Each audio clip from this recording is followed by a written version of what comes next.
Bom, pessoal, a aula de hoje vai ser sobre as 3 fases do romantismo no Brasil e um pouquinho de contextualização sobre o movimento.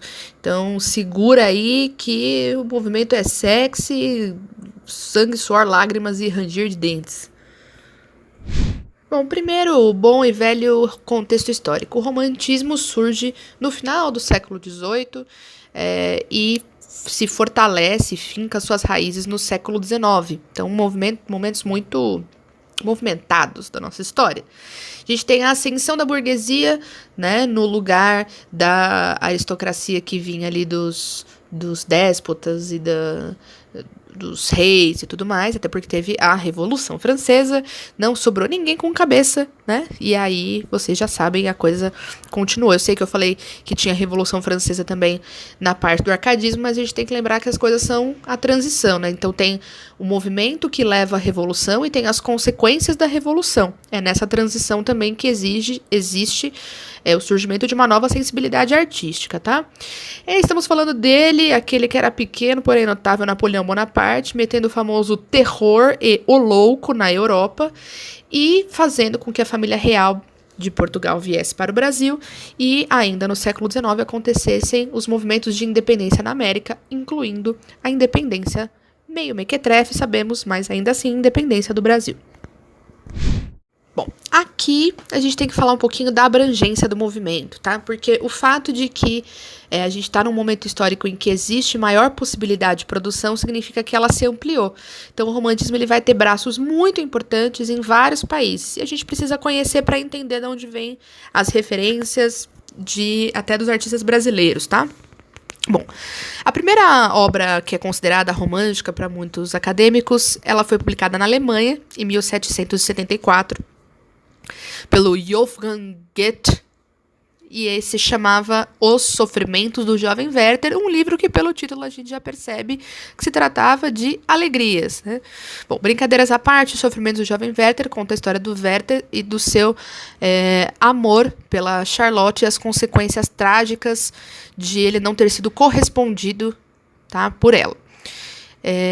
Vou ter que dar um spoiler de um livro de mais de 200 anos. O Werther comete suicídio e essa publicação e essa leitura gerou uma onda de suicídios na Europa. Então esse livro ele foi considerado responsável, né, por esses jovens que se suicidaram, como se, enfim, se fosse apenas a leitura do livro que causasse esse tipo de impacto.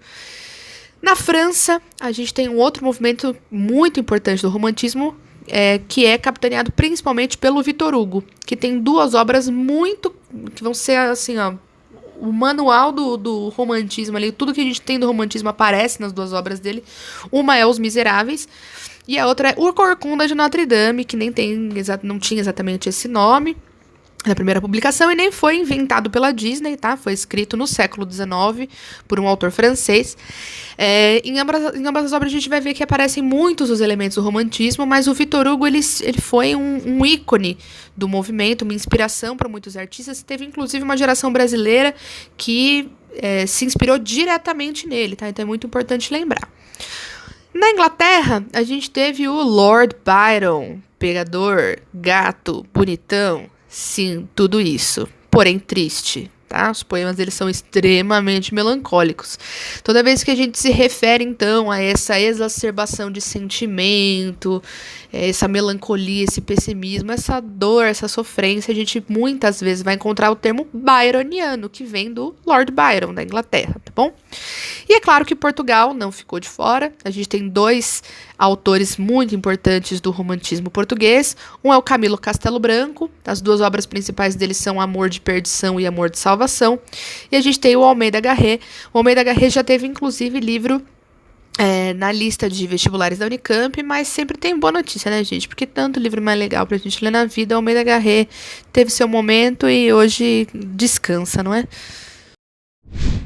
Se tem tanto romantismo assim para tudo quanto é canto do mundo e tem fase e tudo mais, como que a gente pode caracterizar o movimento, tá?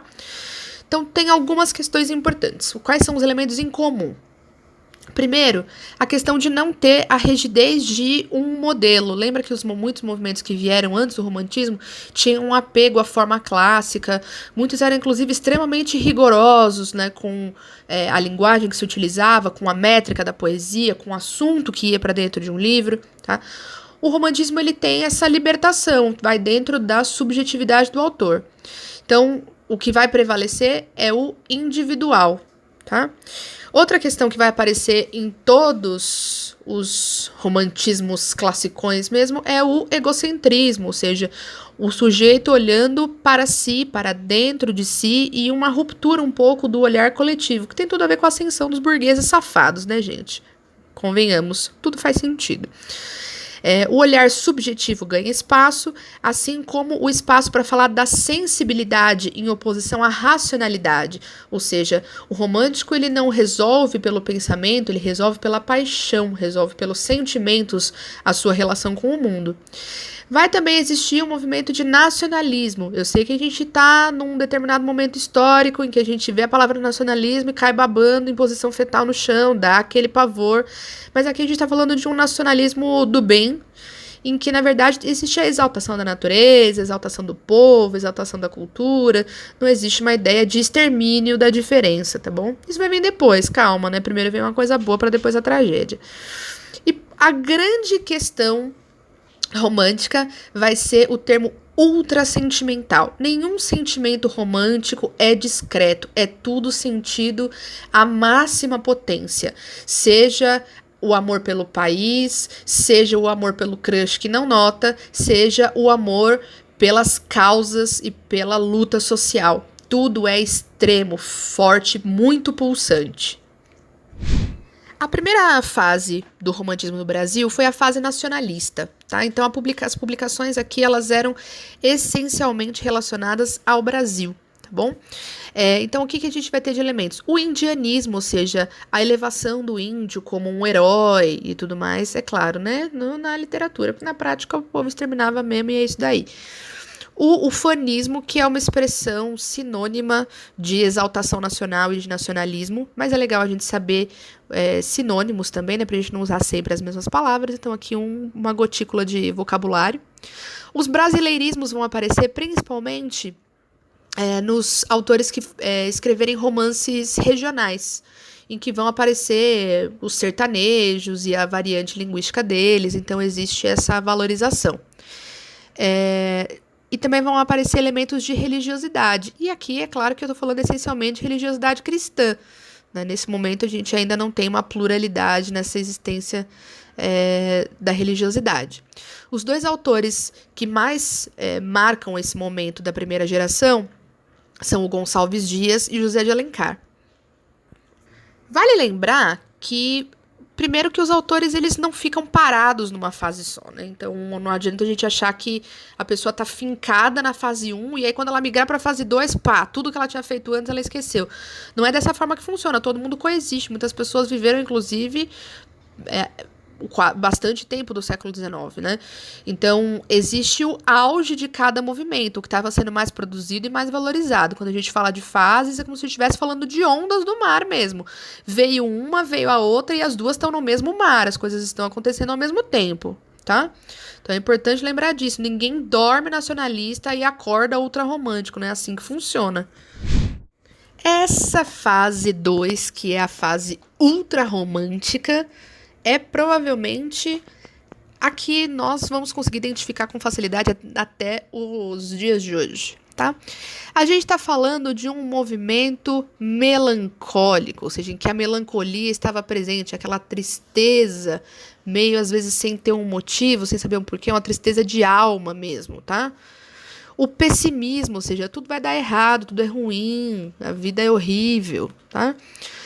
A entrega aos vícios, eu vou beber para esquecer meus problemas, tá? Então, muitas das obras da segunda geração, que ficou conhecida não à toa como o mal do século, vão estar falando de bebida. Inclusive, uma delas que eu vou citar mais adiante, ela trata exatamente de uma noite de gente enchendo a cara, tá? Enchendo a cara, mas não é enchendo a cara para se divertir, veja bem, enchendo a cara para afogar as mágoas, essa ideia de autodestruição. Então vai haver aqui, a gente já percebe que é o exagero né, desses sentimentos, e o egocentrismo, ou seja, o seu sentimento ele é maior do que qualquer outra coisa que está acontecendo no mundo. Existem pessoas sendo escravizadas, existem pessoas passando fome. Não, mas o meu sofrimento, ele ofusca tudo isso, porque ele é muito próximo, está muito na minha carne, é muito real. Depois a gente vê a idealização, ou seja, as mulheres que eram amadas por esses poetas, elas eram mulheres perfeitas, lindas, maravilhosas, ou seja, elas existem apenas no campo das ideias e dentro dos sentimentos deles, aquilo não é real. E é claro que toda essa frustração vai dialogar sempre com a morte. Né? Um dos principais poemas que aparece muito nos vestibulares e provas, etc., que é do Álvares de Azevedo, se chama Se Eu Morresse Amanhã, em que ele fala o que ia acontecer da vida dele e tal, se a vida dele acabasse. Veja, ele tinha 20 anos, que ele morreu com mais ou menos isso daí mesmo. Mas o boy já estava como? Entregue, achando que tinha acabado tudo. Álvares de Azevedo e Casimiro de Abreu são os dois expoentes da fase ultrarromântica, da segunda geração do romantismo, conhecida como mal do século também. O livro que eu falei, que trata de gente bebendo para esquecer os problemas, foi escrito pelo Álvares de Azevedo e se chama Noite na Taverna. É um monte de homem bêbado na taverna falando das tristezas de dor de cotovelo, tá? Quem é esses cantores de sofrência? Quem é Pablo da Rocha na Night, né? E finalmente, mas não por último, a fase condoreira, tá? Atenção, não é condoeira, é condoreira, de condor. A gente que é do interior consegue falar isso um pouquinho mais de facilidade. Os condores são esses pássaros grandes que representam a liberdade, tá bom? O que o pessoal dessa fase tem de romântico, tá? Então, primeira coisa, a gente vai falar que, além de chamar esse pessoal de condoreira, a gente pode chamá-los de hugoanos, ou seja, a geração hugoana, por causa do Vitor Hugo. Lembra que eu falei dele agora há pouco? Então, o Vitor Hugo, ele era socialista, eu sei, gente. Eu não tenho culpa, tá bom? O bicho era socialista, vocês querem que eu faça o quê?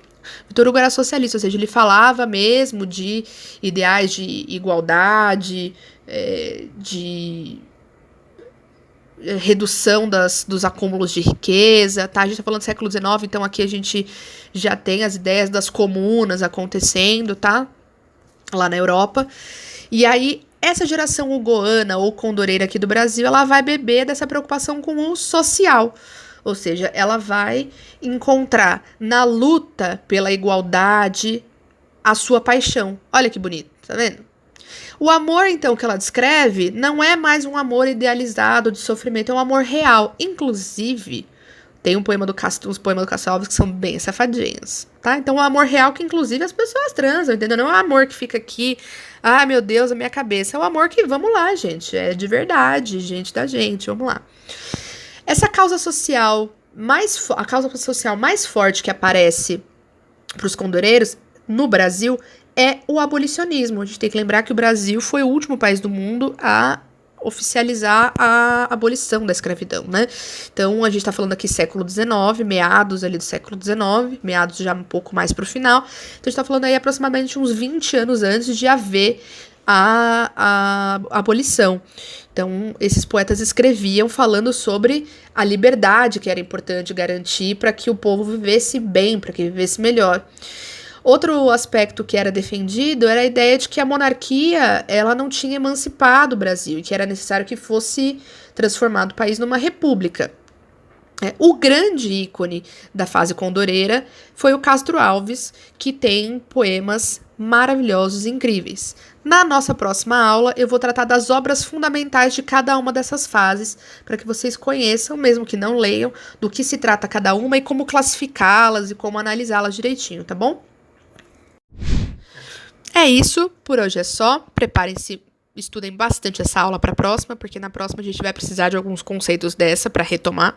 Então vejam e revejam, anotem, façam os seus registros, risca mais essa da lista e boas leituras para vocês.